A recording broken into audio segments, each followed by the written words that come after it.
This is the desk where I work preparing the programs and screening the videos of the movies I show in my home theater to my friends. The computer monitor there is where I screen them, and I'll play around a little bit with videos and different things for what and prepare the program that I send out for the movies that I'm scheduling in my little home theater. Down below, the power system that runs, or the computer that runs this, is a very nice IBM eServer. I actually saved that from the junk. And that eServer is the computer that I use to screen most of the movies that I'm going to run in my theater.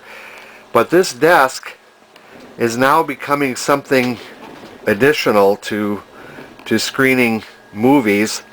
It's becoming my digital ham radio desk. And I call it my digital ham radio desk because that actually separates it or changes it from the other end of the house where my workbench is and my vintage ham radio gear is, or the tube radio gear. That's what I would call my boat anchor ham radio desk. But this one here is my digital ham radio desk, and it's not operational yet. I'm in the process of putting it together, getting the antenna system ready, all the power supplies that will run these two radios ready.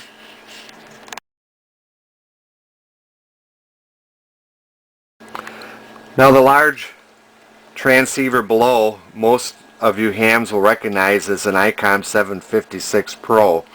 I bought this a year ago at the Jefferson, Wisconsin Swap Fest, and I have not had it in operation yet, but within the next 2 weeks I plan to have this radio fully functional, and I am prepared to be able to do some QSOs on that radio.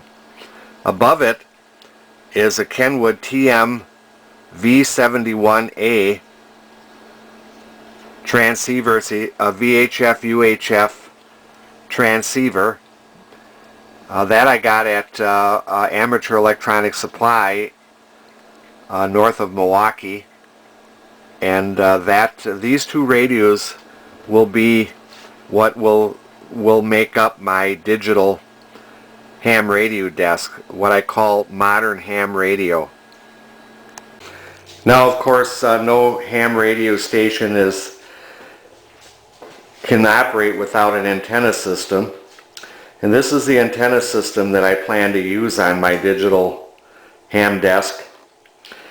This Alpha Delta 160, 80 and 40 meter dipole, it's brand new. I bought it at the same Jefferson Ham Fest this year as I bought the ICOM from last year. So that's where this antenna came from. I bought it, it was brand new, never been used, from the Jefferson Ham Radio Swap Fest. This, of course, came from Amateur Electronic Supply, an X200 diamond dual bander for the vertical antenna for the Kenwood. Here's a couple of coax pass-throughs that will bring the antenna system into the radios, and of course 2 coils of 75 foot of coax for each radio. Now here is where the antennas are going to go. This is an old television tower that I no longer use. It just stands. It's a good tower, but at the top of this tower we're going to put the dual band vertical where the television antenna is, and then an arm, a pipe coming out with a pulley on each end to hoist up dipoles. One pulley, of course, will hoist up that Alpha Delta tri-band dipole in a sort of an inverted V arrangement, And then I'll have the other pulley for another dipole, maybe 20, 15, and 10. But this is the tower that the antenna system will be put together on. Now this, I'm hoping to have this completed within the next 3 weeks. I've got a friend scheduled to help me put these antennas up a week from this coming Saturday. So hopefully the next part 2 video will show the radios in operation.